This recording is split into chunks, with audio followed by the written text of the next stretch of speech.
Meeting one of the FA's top guns. He started at grassroots, coaching youth teams in Cambridge and Peterborough. Now Dan Ashworth gets to handpick future stars for England. And celebrating 70 things of beauty, the icons of Northamptonshire.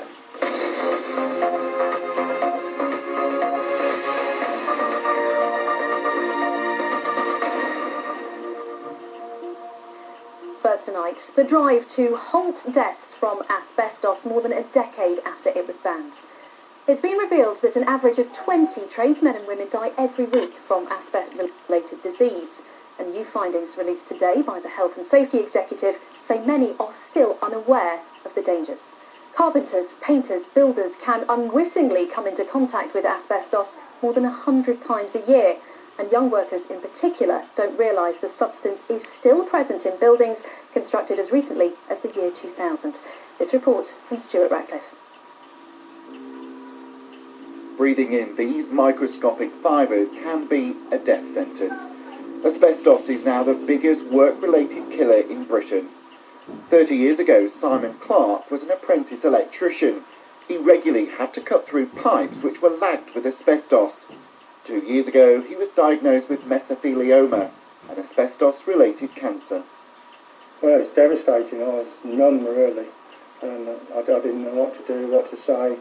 My wife was in tears in the consultant room, but we just took it, and we took whatever options that they gave us.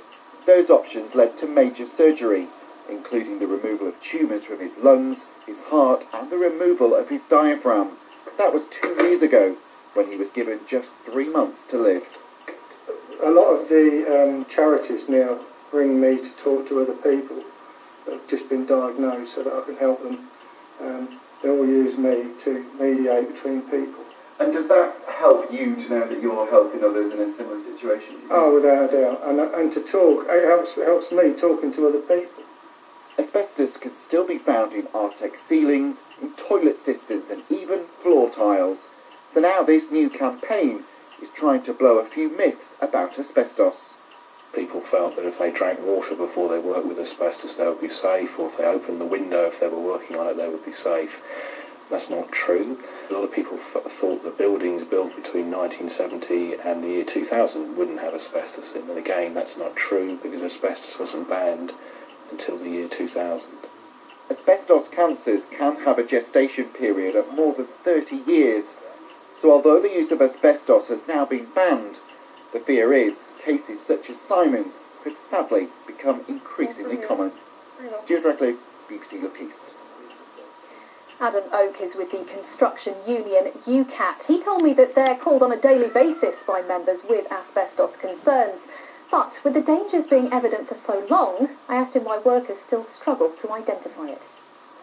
I think partly what hasn't helped is that the government did start a campaign back 4 years ago, but they didn't pursue it because of cost-cutting measures, and that hasn't helped raise people's awareness.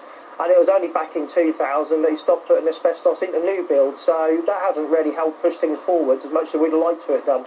I think when the vast majority of us think of asbestos, we think of the old corrugated garages that used to be erected, maybe in rooftops, stuff like that. What I didn't realise, certainly, and what came as a shock, is that it can be found all over the place, even in toilet seats. Oh, it can, yeah. It's been used in many different locations, mainly for its sort of fire retardant qualities, and it's been used in all sorts of different places, so sealants, within concrete. It's not just one sort of place that you'll find it. You'll find it all over construction. We'll always say to people, if you're not sure, stop work. Mr. Oak, do workers actually feel comfortable raising the issue of asbestos and their concerns about it on building sites?